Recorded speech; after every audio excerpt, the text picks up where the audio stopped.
Good evening and welcome to Conversations Live, Confronting Child Abuse. I'm Patty Satalia. It's estimated that 1 out of every 5 children in the U.S. will be sexually abused before their 18th birthday. The harm child abuse inflicts is everyone's problem. On tonight's show, we'll talk about best practices for preventing, prosecuting, and supporting victims of child sexual abuse. And our panelists welcome your phone calls. Our toll-free number is 1-800-543-8242, and our email address is connect@wpsu.org. You can also send us a question on Twitter. Find us under the address @WPSU and use the hashtag WPSU Conversations. Now let's meet our guests. Dr. Jenny Knoll recently joined the Penn State faculty as a professor of human development and family studies and is the director of research and education for the Network on Child Protection and Well-Being. Her research on the long-term consequences of childhood sexual abuse is recognized internationally. Professor Lucy Johnston Walsh is the director of the Children's Advocacy Clinic and the Center on Children and the Law at Penn State. She's also a faculty member at Penn State Dickinson School of Law. Mark Zimmer is a private practice attorney and chairman of the Pennsylvania Commission on Crime and Delinquency. Thank you all so much for joining us.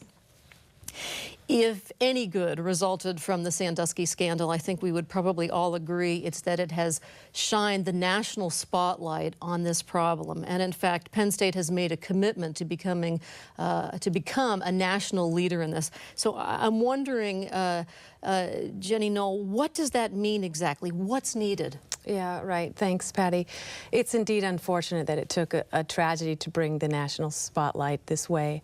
But the silver lining indeed is here. And I'm thrilled to be able to talk about it because this is an unprecedented opportunity really to turn the dial, to change the lives for victims and their families. So this is a university-initiated, a faculty-initiated really initiative to hire 12 faculty, at least 12 faculty over the next 3 years to do cutting-edge research strategically hired to fill in major gaps in our field.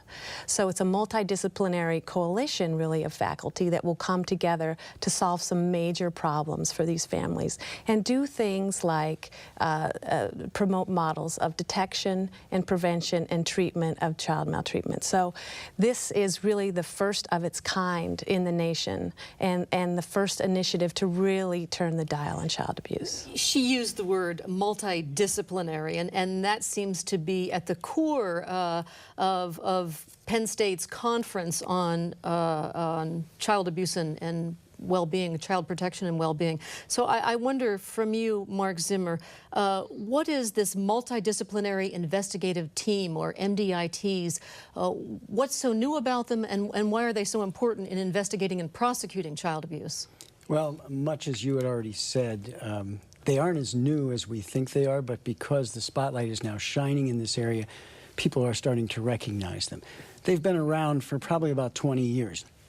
The multidisciplinary investigative team brings together all of the various services that need to be brought together to effectively investigate and then prosecute a child abuse case. Together with the Children's Advocacy Center model, which is newer than the multidisciplinary team model, they actually are shown to be the only effective way to really investigate and prosecute these cases. Tell us a little bit about these child advocacy centers. There are now some 750 of them nationwide. One is about to come on board here in Center County, and perhaps you can fill in some of the blanks too, Lucy. Yes, and unfortunately there's only 22 in Pennsylvania at the moment. One of the things that the Joint Legislative Task Force recommends is that there be more child advocacy centers throughout the state, and that they be within a good distance for children to get to and investigators to get to whenever there's such an allegation. The Child Advocacy Center, or CACs as I'll probably refer to it because I'm used to doing that, is a one-stop shop where the child is taken and is interviewed in a child-friendly, non-abusive situation, obviously, by a forensic interviewer, somebody who's been trained in a certain discipline to be able to ask the child the questions in a non-leading, non-confrontational way to find out what really did happen. While that is going on, all the investigators that are necessary, the police, the prosecutors, the social service workers, the victims' advocates, all those people are in another room watching as it's being videoed.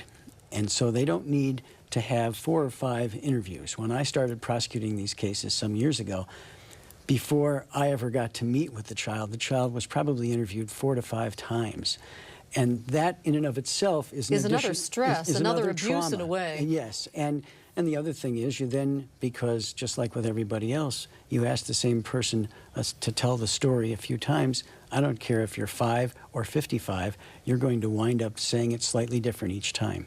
And so that's fine for adults apparently, but when you get a child in a courtroom, that becomes something that somehow they must be lying, which isn't true, but is made to be a big thing by the lawyer on the other side. And one of the things that is a fact nationwide is that children are required to testify in front of the person they're accusing. This is part of the Constitution's 6th Amendment. Mm-hmm. Tell us a little bit about that, Lucy, and what that means for you as someone who advocates for children.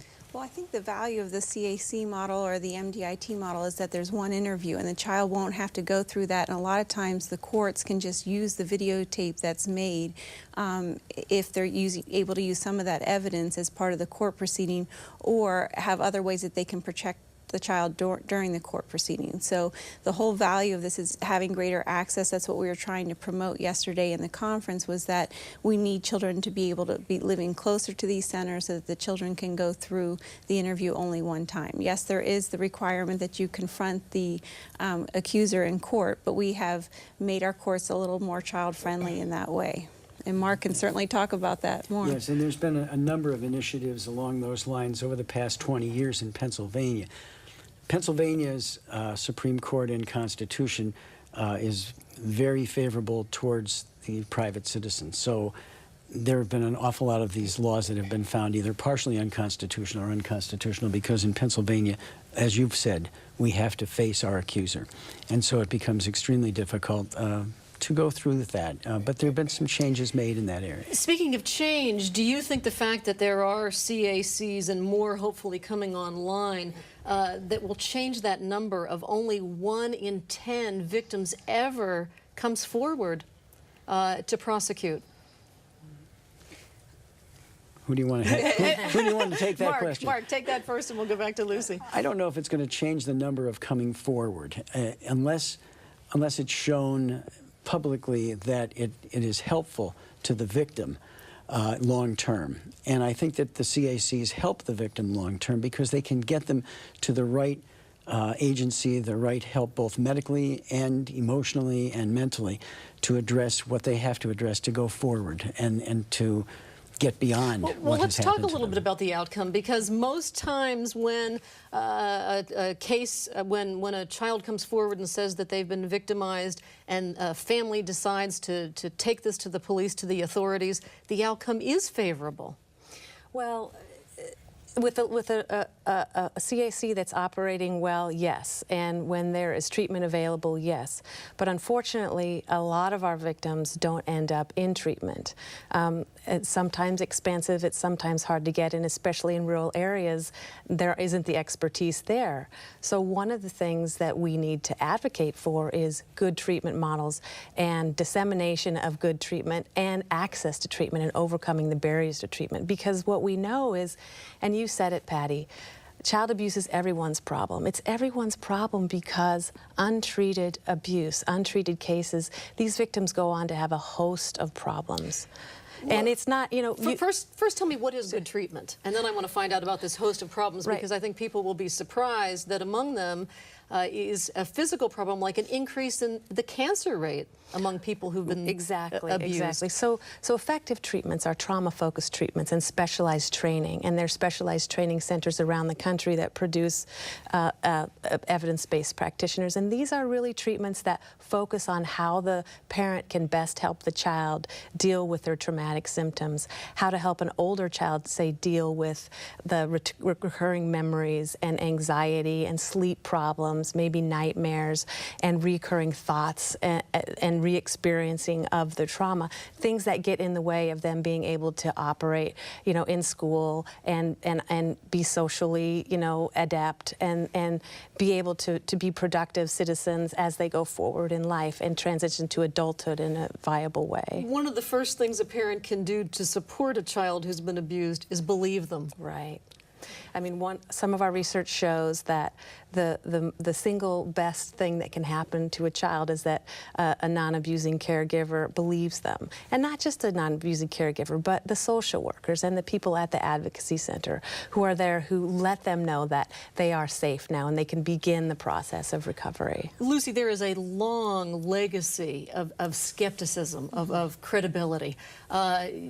For decades, women were not believed. And the same, it sort of overflowed to children, that they were not believed. Is that changing? When someone comes forward, is our first instinct now to believe that they were actually abused? I think that's another silver lining to the Sandusky scandal. I think people are paying much more attention when there's a revelation of abuse. People are focusing better, we're having better investigations, and we're trying to find better treatment. And I think there's been a big push from our state Supreme Court recently that we have to find trauma-focused therapy for these children. The problem that we continue to have is access and accessibility to those programs and availability. So sometimes children, we can identify that they've been abused, but we can't always get the proper treatment in a timely fashion, which is another benefit that I hope comes out of this Penn State initiative, is that if we train more people to provide the proper treatment, then we can have more accessibility to it. But I do think people are believing children more and responding better, and hopefully through these investigative teams we can also respond better. So. I'll never forget reading an account of a young man who reported to his father that their parish priest, had abused him, and his father's reaction was to slap him across the face. My guess is that was not too uncommon. Well, another part of the silver lining is raising awareness in the community. And when people understand that what child abuse is, that it really does exist, how to recognize it, that there is help to be had, then the communities can support each other and people within the community so that they don't have to go to a place of disbelief automatically. So tell us a little bit about the long-term consequences of for a child who's been abused and has not gotten the treatment that you've just talked about. Well, I think this is a big misunderstanding, because it's sort of easy to understand that there might be emotional and psychological consequences to the kind of abuse that we're talking about. But people don't understand fully that the consequences go far beyond mere emotional and psychological consequences. So we're learning from our long-term studies that victims really have physiological reactions and physiological problems, the kind that can produce endocrine disruption and an inability to deal with stress very well. And these sorts of things have sort of long-term consequences for health. And so we see trajectories of obesity and diabetes and sometimes cancers.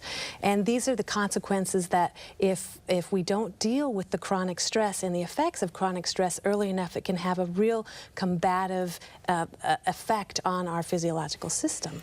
So these are just sort of the unseen and long-term, not immediate consequences that like you said, it's all of our problem, because these are the people that end up in our healthcare system to a large degree with these problems that are of grave public health concern. I think what's so difficult for victims, I think, is why me? For instance, even if you look at the Catholic Church scandal, there have been thousands of altar boys, and statistically not that many who have been abused. And I think, what's the impact on someone when they're thinking, why did he pick me? Right.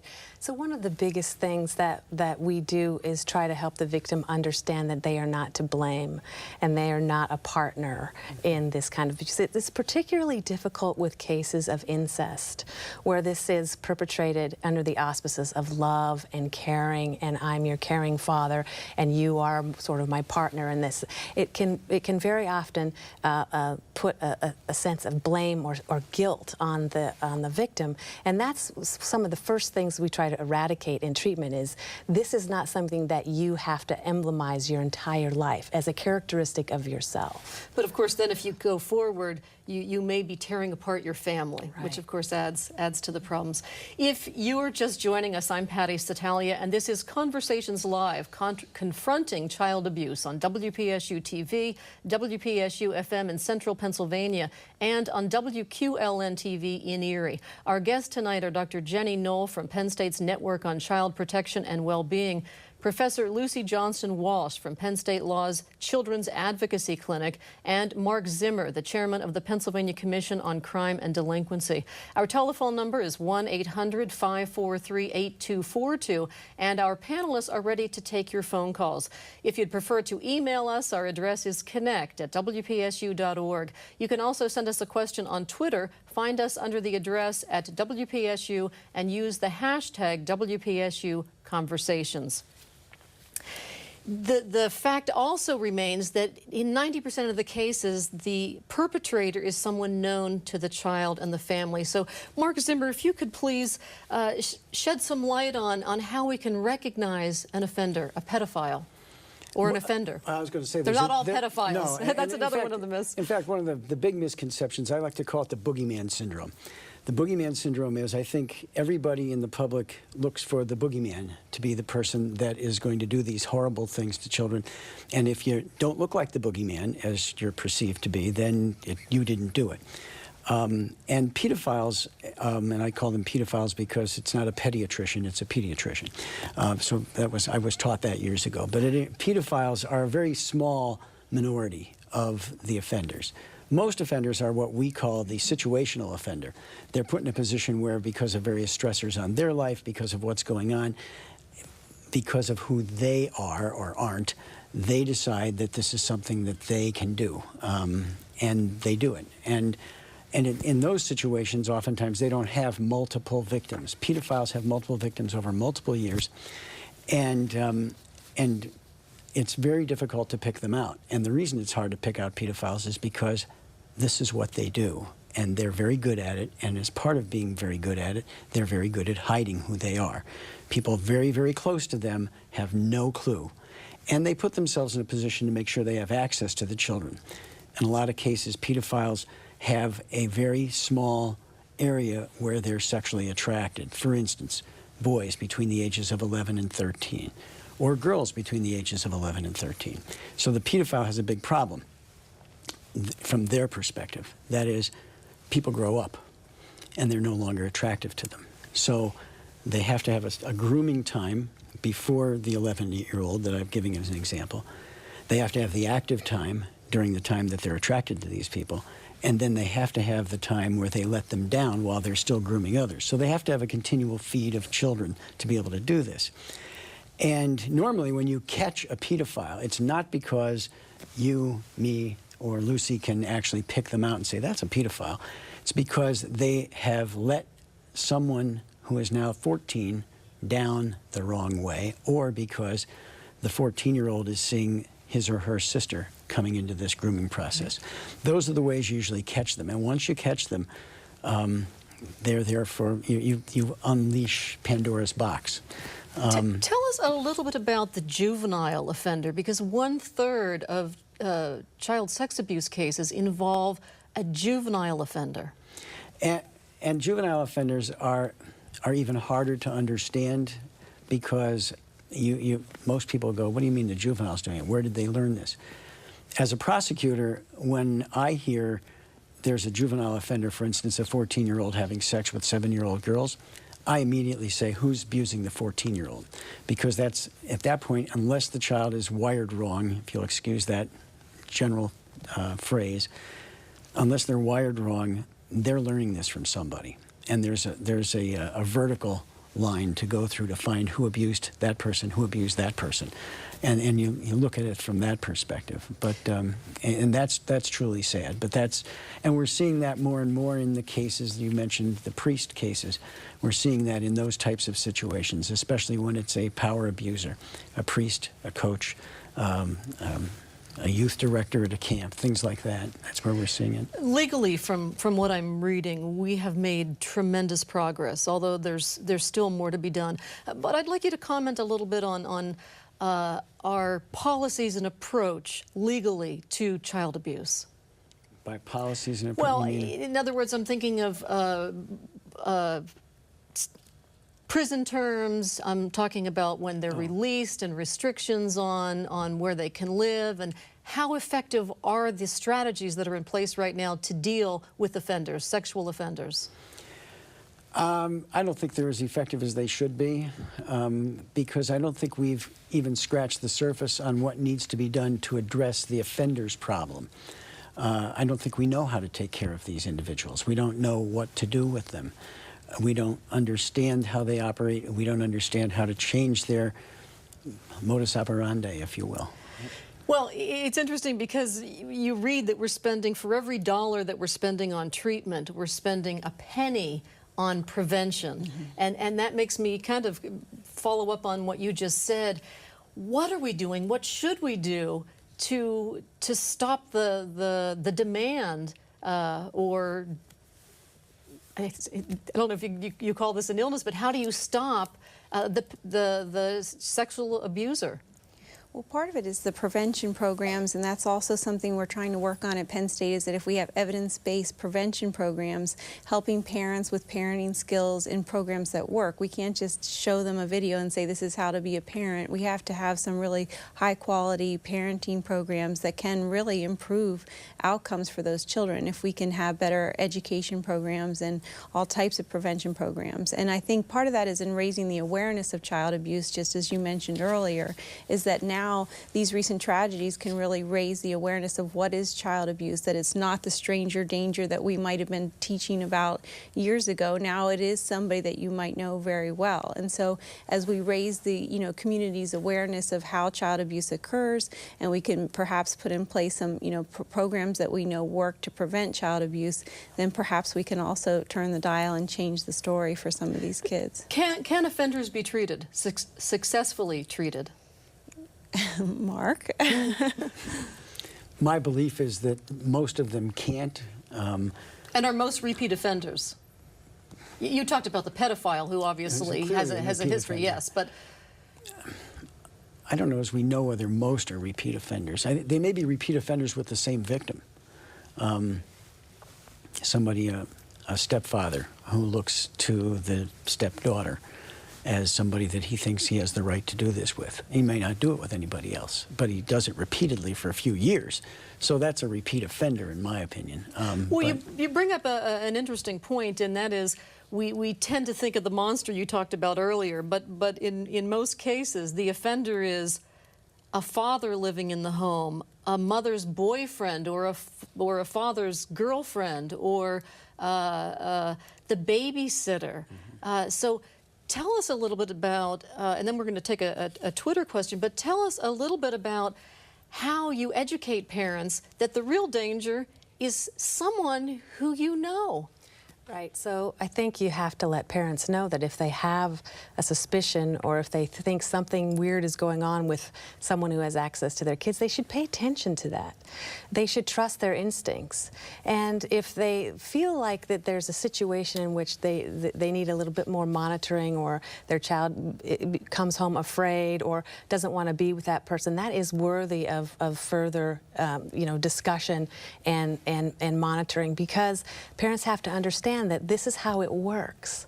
First they get access, and then they get the child alone, and then they get the trust of the parent, and then this is how it happens. You're talking about grooming. I'm talking about grooming, and I'm talking about when caregivers sometimes don't have a lot of resources to take care of their kids, to have effective child care, and they leave their kids sometimes with people that they don't know as well as maybe they should. And it's just about raising their awareness to where if they don't feel comfortable, that it's worth paying attention to those feelings, and to get help, and to talk to other people, and talk to their kids, and have, listen to what their kids, watch their behavior. How are they acting around these people, and when they come home? And this can help them, put a stop to what's going on. Okay. And trust your kids. Yeah. When your kids are telling you there's a problem, This guy's a little weird. Yeah. He's great. I don't want to be left alone with him, Mom. I don't want to be left alone with her, Dad, or whatever. I mean, that is the beginning of the dialogue that you need to listen to. Okay. We have a Twitter question I'd like to go to. Does research show a relationship between long-term consequences and age at time of abuse? So this is really a good question because in our research we have women of all types who've experienced all kinds of abuse. And classic incest really does start young and go on for a long time. So it's hard to know if it's when it starts or how long it goes on that is the major contributor to how things happen. But I would really caution people against sort of putting abuse on a severity kind of continuum and trying to sort of quantify how severe things are, because the research really shows that it's not necessarily how severe we think the trauma is or how we quantify it as severity, but how the kid reacts to it. What is the community reaction to it? What's the non-abusing caregiver reaction to it? What's the criminal justice reaction to it that really has an effect on the long-term, adjustment of the kid? But young abuse, yes, that's very traumatic. Abuse that happens right in adolescence when sexual formation is beginning, that's a completely different story, because that's happening at a time where sexual debut is starting and where, young women are beginning to date and have an idea of what it's like to be in that sexual milieu. So that's a different way of treating, and it's a different way of understanding consequences. The peak age of vulnerability is between age 7 and 13. Well, that's a big range, isn't it? I mean, that's a huge range. That's almost an entire childhood. But what I'm saying is that what we have to do is understand all of the characteristics around what's going on. How close is the perpetrator? How long did it go on? How, what kinds of situations did it happen in? So that we can best treat the victim based on what that experience was. Does it matter in terms of long-term consequences whether the perpetrator was convicted of this crime or not? Well, that's an interesting question, too, because if the child feels safe after it happened and knows that they won't be re-perpetrated, that's really the crux of it. So if that means that he has to be put away, that's what that means. But if that means that there are people around the victim that protect her, that's the same level of safety, and that can be meaningful as well. But I think knowing that there is a system out there that cooperates with the victim, that works, okay, that we can trust society now to protect us, that goes a long way. Okay, and after a case like the one in Montana where a judge found a teacher who was convicted of child sexual abuse to 31 days in prison, can the public trust the system? What's your answer to that, Mark Zimmer? Well, the system is made up of people, and people are fallible. So you're always going to have glitches. I was afraid you'd bring that particular case up because there was a lot of yelling in the living room at the Zimmer household that night. I'll bet. I think that the better the result we get with MDITs and CACs, the more the public will start to trust the system in this area. Let's face it, if we allow, we meaning everybody, because it's not just the prosecution, it's not just the defense, it's not just the jury, it's not just the judge. The whole system has to work together to find out what the truth is. But as people believe that somebody, quote, got away with it, then you lose the trust. The more that you say, well, okay, that one worked, that time we got somebody, then the people start to trust it more. And we get better results with the MDIT CAC system. And so the more that we can focus on that, the better result we'll get. And I think that will be a big help. The most offensive part of that Montana case is that the judge said that the girl was in control. A 14-year-old girl was in control, and that really she contributed to it, and so his sentence made sense to him. And that goes back to this legacy of skepticism. I was going to say, it goes back to a long legacy. It goes back to the legacy that there there are some generations and some socioeconomic areas where the people don't believe this happens. And you've got to overcome that first, and then overcome the next idea of, well, then who does it? And then what should happen to them?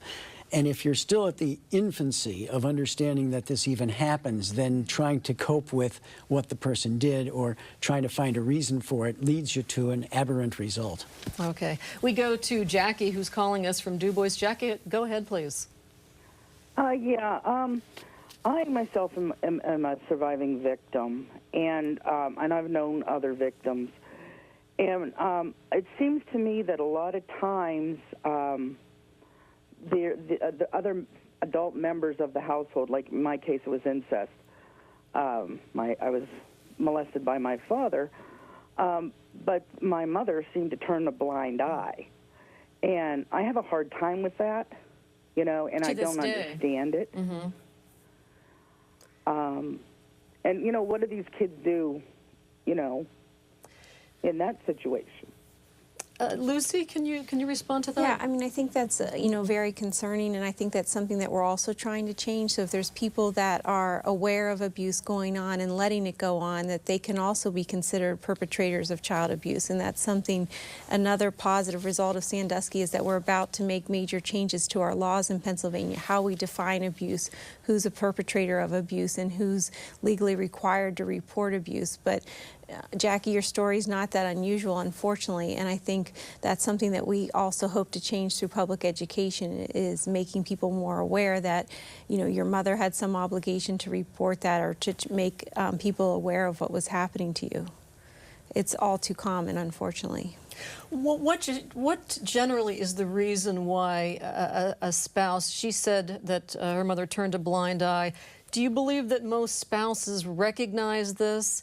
And if so, or if not, why don't they report? Can you comment on that? Well, I mean, there's several reasons why a family takes the stance that a family takes. I mean, there may be situations where the father is the sole breadwinner, and that there's reasons why if we disrupt the family, we'll suffer in a lot of other ways. It's an incredible vulnerability that the mother, you know, feels. But I think that by raising awareness and by all families supporting each other around this issue, that women might feel a little bit more empowered to stand up to their partner and to protect their kids in ways that we haven't seen before. And indeed, Jackie, it's a tragic thing that you went through. And I've met many women through my decades of research whose mothers did the same as you did, who turned a blind eye and just couldn't really empathize and protect the children the way they needed to. And these women have been remarkably resilient, some of them. And then when they have their own kids, the very first thing they want to do is protect their children at all costs. And it's an amazing intergenerational transmission of resilience that way. I've read, though, that if you were the victim of child abuse, that your child is at greater risk. Your child is at greater risk, and there are many reasons for that. A lot of that has to do with just the coping ability of the mother. Sometimes she's depressed, sometimes she's substance abusing, and therefore lets exploitive individuals have access to her kid when she cannot take care of her kids in very good ways. But there's a lot of stories, too, of women whose mother turned their blind eye, and they realize that that's the reason things kept happening as long as they did, and they're able to really make a difference that way. All right, we go to Ree, who is calling us from Clearfield. Ree, what's your question or comment, please? My name is Lee Hendricks. Oh, I'm sorry. But being that I was abused as a child myself, not sexually, but physically, the abuse went to my sisters and to my mother. And for years, you know, now that I'm in my 40s, it's still something that presses in my mind, and I think a lot about it, especially when I see another parent yelling at their kids, and their kids are crying, and you know, it makes me angry myself. Did you ever get treatment? I'm trying to get treatment now, but it just seems like the people don't understand. They don't want to they're afraid to go deep. They're afraid to pick my mind and to bring out these demons, if you will. But then, you know, I've thought about this over the past 40-some years, and you know, and I blame my parents for it and everything. But then, you know, as I go through the struggles in my own life, I think back about my mom and my dad, and they were divorced. But the one thing I never understood was, well, maybe my mom was a little depressed and psychologically challenged. I don't know what was going through her mind. And I sort of look at society today and how women are viewed. You know, every day you go to the checkout and you see these beautiful women on magazine racks with, you know, dressed very provocatively. I'm going to get our guest to comment a little bit, but I'm wondering, in his case, thank you so much for your phone call, but I'm wondering, at this stage, what would you recommend for someone like Lee? Well, I think, Lee, your story is all too common. There's a lot of people who never go through the child advocacy system, whose abuse isn't discovered publicly when they're children. And then when they become adults and start to confront other things in their own life, then it becomes apparent that the abuse they experience is somehow cropping up and getting in the way of them being able to function. And, you know, Lee, what you can do is really search farther and deeper to try to find a therapist that really does understand and will dig deep and will help you understand what about your past is getting in the way of you being able to move forward effectively and accept some things that are going on in your own life. But it's effective treatment, but it's also people realizing that, you know, when they're doing substance abuse treatment as an adult, or you're doing some other adult treatments, people who have been abused as children do less well in these other prevention efforts. So one of the things we're doing as part of the network is looking for ways to augment other kinds of treatments that have specific modules for people who have been abused and most often have never even come forward. And this is a big gap in our adult treatment models. But I want to know what Lee's neighbors could have done and what might have been red flags in a situation like this. I mean, if this is truly a societal problem, a community problem that needs to be addressed by all of us, if you suspect that Lee's mother is under a lot of stress and these things are happening, I think most of us are at a loss for what to do. Well, first of all, Lee, thank you for your call, and keep digging. You talk about you haven't found anybody who wants to dig deeper. Keep looking, as Jenny says, because there are people out there that will dig deeper, and I applaud you for trying to look at it even all these years later, because too many people don't, and you keep going, and you keep working at it. But as far as the question you're raising, as much as we may know our neighbors, and I don't know as we know our neighbors as well as we used to, but that's a whole nother subject. But even though we may know our neighbors and know they're going through a hard time, child abuse is that dirty little family secret, whether it's physical or sexual. You don't know what's happening next door in 90% of the cases. I'm not citing a study like my friend Jenny could do, but that's not something that you know. It's done. In fact, most of the time, the neighbors would be very good defense witnesses, because they would say, we think everything's fine over there, and we didn't see anything. It's not something, even if you're hurt. Now, I would say, and I think our audience needs to know, that there's a big difference between the mandatory reporting now as compared to 40 years ago, so that if Lee or someone in his position as a youngster goes to the doctor, goes to the emergency room, or just goes to the doctor, and the doctor sees something, the doctor is going to report that. And I worked on a panel some years ago to put together a protocol for primary care physicians in Pennsylvania with Dr. Cindy Christian out of Children's Hospital, so that doctors would be trained on looking for the types of things they may be presented with a cough, but they may see something else, and they can follow up on it and make the report that's necessary. And typically what happens after that, and in the meantime, hold that thought for 1 second, we have a number of resources that may be helpful to Lee and others who've been tuned in tonight, so we'll put those on the screen for people to watch. We apologize to those listening on the radio because they won't be able to see that list, but they can check our website for that information, wpsu.org.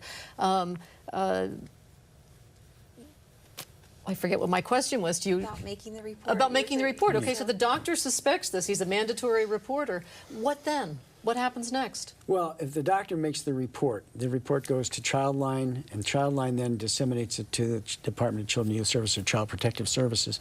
Child Protective Services is mandated to follow up on that within 48 hours to find out, make sure the child is safe, follow further to see if there was something going on, and get law enforcement involved to the extent that there's a crime situation.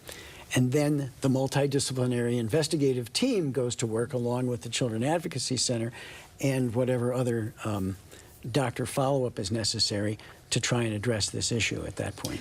You mentioned, Lucy, that Pennsylvania's mandatory reporting is under revision right now. Yes. Can you tell us what you hope it will contain once it's unveiled? In the past, one of the concerns was it wasn't clear on who had a legal obligation to report, and we were also not educating those people who were mandated reporters. Recently, there was a law that was passed that now says teachers must be trained on what the reporting law said. That's a great step because now teachers can understand our law. Unfortunately, our reporting law has been very confusing in the past. It wasn't clear on who had to report what and when, and now we hope to really clean that up so that it's much clearer on who's legally obligated to report. Anybody in Pennsylvania can make a report, and I hope you post the number on Childline because then people can make the reports. Anyone's permitted to report it, but the question was who's legally obligated to make the report, and we hope to clear that up with the new law. And the caller doesn't have to have absolute proof. We want people to make that phone call if they suspect it. Well, I think that's what's most important is, like, you're not the judge. You don't have to determine if there was abuse or if there wasn't abuse because it's often very confusing and it's not clear, and it's not your obligation to figure out whether what you think happened meets the legal definition of abuse. So if you have any reasonable suspicion that there's something going on, just make the call. Then the professionals can investigate it through these teams, and then it's a much better way to handle it. So then you... And you can do this anonymously. Your neighbor is not going to find out that you've called to say that you think something bad is happening in their household. Yes, the person who is being reported has no way to find out who made the call. I'm going to take another phone call in just a moment, but our telephone number is 1-800-543-8242. We welcome your phone call next to the program. But before we go to Jackie, who's calling you from Du Bois, tell us, Lucy, a little bit about the Child Advocacy Clinic and how you're training future lawyers to handle these difficult cases. So the Children's Advocacy Clinic is a program for law students who are in their second or third year of law school who want some practical experience in the courtroom before they graduate so that they can enroll in the clinic like they would a regular course. They get credit in law school for being part of the clinic, but they get to go to court. They get to argue in court, and they're essentially practicing under my license, but they have the opportunity to represent children. So the court appoints the clinic to represent children in dependency cases. So all of our clients are abused or neglected, and then the law student gets to go to court with me being present with them. So it provides the opportunity to really train lawyers on how to be good child advocates, and we have an interdisciplinary approach to that. So we partner up our law students with a social worker, and we also have access to the Penn State Hershey, so that the students have an opportunity to contact physicians and child psychiatrists as they're working on the case. Because the case, as we've heard today, it's not just a legal problem that the child is facing, but they often have a whole host of other problems. It could be medical or mental health issues, and so what we're really trying to teach law students is that, you know, use this holistic approach when you're representing a child, because their legal needs are just one part of the problem. All right, I'm going to take Jackie's phone call, but then follow up with you, Lucy, on forensic interviewing and how important that is. Jackie, you're on the air. What's your question or comment? Yeah, I want to also talk about the other side of this subject, is the false accusations. Because having been a victim myself, I've known other, like a parent gets mad at another parent, they divorce or whatever, and they bring up false accusations.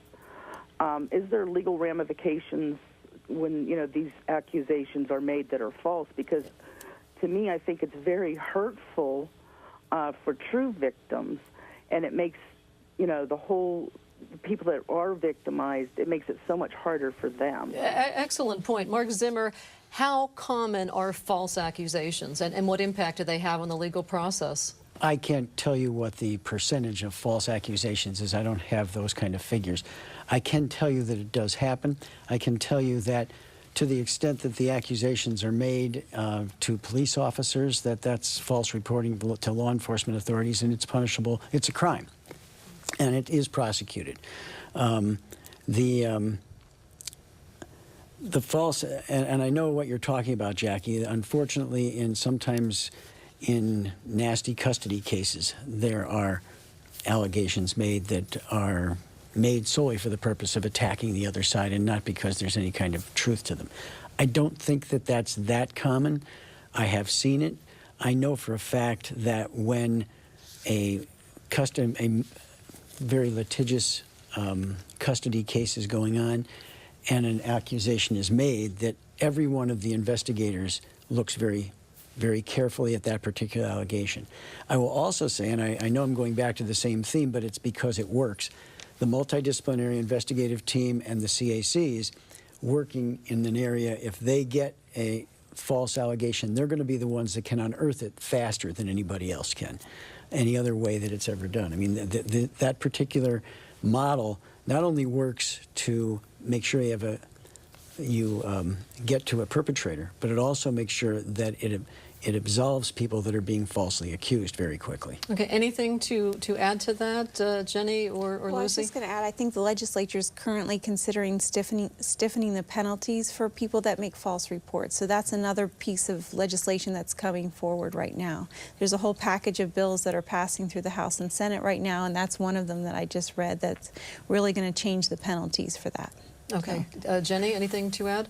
No, I would just echo what my colleagues have said about CACs and forensically trained interviewers that are going to ferret out the Okay, cases. I'm going to take Johanna's phone call from Boalsburg in a moment, but I mentioned forensic interviews. I think most of us know about the McMartin child abuse case from over a decade ago, and part of the problem there was very faulty interviewing. Can you address that a little bit, how these CACs make the interviewing, that initial interviewing of a child, more effective? Yes, and instead of the child being interviewed multiple times, perhaps by the police and by the caseworker at the child welfare agency and then by the prosecutor, there's one interview. The person's very well trained in forensic interviewing, and they know that they come into the interview knowing nothing. They don't have any prior information, so they're not leading the child or asking inappropriate questions that sort of taint the interview. And that's one of the concerns that we've had over time, is that they'll say, well, oh, didn't your uncle do that to you? Well, that's impacting the whole interview process. And if they ask those type of leading questions, then it's ruined the interview for further reference. So if we have somebody who's very well trained in doing that, then the interview goes much better and really has a better outcome. All right. We go to Johanna from Boalsburg. Johanna, what's your question for us? Hi there. You were talking before a bit about prevention, and also I'm not sure if we know our neighbors as well as we used to. And I, too, am a survivor, and I'm wondering, what kind of prevention message do you want to be giving to children? We've talked a bit about parents, but for my growth, I've found that having healthy boundaries and a strong community are my source of prevention. I'm wondering what your panelists say about that. Jenny? Well, I mean, teaching kids early that, boundaries, what's good touch, what's bad touch. I mean, there are lots of programs that can be implemented in early childhood education, but also with the pediatricians can talk to kids about what is safe and what's not safe, but also empowering your kids to say no, empowering your kids to have the esteem to be able to uphold their safety as well. Having parents very much involved in that kind of education is really going to be important. And with the age of vulnerability, greatest vulnerability being between 7 and 13, you need to have this conversation early. Right. right? You have to early and often, and those lines of communication just have to be open because they have to know that there are safe adults to go to. So, you know, providing that education and that prevention as early as we can, I think that's the best thing we can do. And of course, we've all learned about grooming. We've heard that term over and over again in recent months as a result of the Sandusky scandal. But we also know that there's this desensitizing touch that goes on before the real offense, the real criminal offense. So if someone is touching you and it feels just a little awkward. If it feels icky, it is icky. You know, and that's the way we can empower our kids to say, we're listening. And there are bad neighborhoods. You don't go in bad neighborhoods. There are bad people. And, you know, it's okay not to want to be around someone that makes you feel icky. Okay. Lee is calling us from Center Hall. What's your comment or question for our panel? I just wanted to point out that you talked about neighbors being reluctant to call Children and Youth Services. Children and Youth Services, if they do get a call, will quietly go out to the home and do an interview or to the school. It's not going to be that, the sirens are on and the police show up at the door. I know some people are reluctant to call because they're afraid that, the family will get in trouble or what have you. That doesn't happen. CYS handles it very quietly, but will make the investigation. So please urge people not to hesitate if there's a doubt. And if they're wrong, what's the worst that happened? Children and Youth Services went in and spoke to the people. Good to know. Thank you so much for that phone call. You're welcome. Cindy is calling us from Edinburgh. Cindy, go ahead, please. Hi, I'm so glad you're doing this show. I want to speak about parental alienation as a form of child abuse. I'm in the Parental Alienation Awareness Organization, and we have a lot of experts that we're in contact with. And parental alienation is basically after a divorce or separation, one parent grooms the child in a way, getting the child to align with them and pressuring the child to reject the other parent. And since children don't have those coping skills, that under that pressure, they do end up rejecting a once-loved parent. And this is happening so much because, you know, there's a 50% divorce rate, and research shows that about 25% of these children are being pressured to reject a parent. It's very serious. I'm a school counselor, and I see, different things in the schools. And in the organization, I talk to, so many parents, and there's parents joining the group every single day, and they're hurting, and so are the children. There's long-term emotional damage that goes along with that abuse. And nobody's really speaking about that, and that's troublesome to me. There's a lot of research out there. All right, Cindy, thanks so much for your call. That is another form of abuse. Can you comment at all on? Right, I think we don't understand emotional abuse well enough. It's very difficult to go to an advocacy center and say, I have an emotional abuse case, can you help me prosecute or forensically evaluate it? So it's a very touchy and sticky subject, but we are understanding a lot more about the long-term effects of emotional abuse, and it looks very similar in a lot of ways. So I think when we write our laws, and I don't think that parental alienation has made it into the reformed statutes that we're talking about in Pennsylvania, but it's something to keep in mind and to raise awareness about, certainly. I guess I'm wondering where we go from here, and from your vantage point as the director of this new network at Penn State, what would you like to see people doing today that will make a difference in the life of a child? Well, I'm thinking a little bit on a big picture right now, because I would like more public funds funneled into prevention and treatment for child abuse. And I think one of the things we want to do as a network is uncover the mechanisms of why these consequences happen. Not just what happens, but why does it happen? So what can we do in new treatment models and new ways of thinking about prevention that are going to be more widely widely disseminated and where we can implore our public investors to really make those sorts of commitments in the legislation and to enough dollars to make these CACs happen. This is expensive, and a lot of them are raising their own funds. We want to widely reach communities, and in order to do that, we need the public health investment. And here in Center County, it was a judge who said we need a CAC in this community. Mark Zimmer, from a legal standpoint, what would you like to see happen, and how can the public help? Well, first of all, we now have a partnership, which we haven't discussed yet, but we're going to discuss it now, among the Department of Public Welfare, Pennsylvania Commission on Crime and Delinquency, and Penn State University. That partnership has the potential to turn all of this around, as long as we remain committed to it, and I think we will.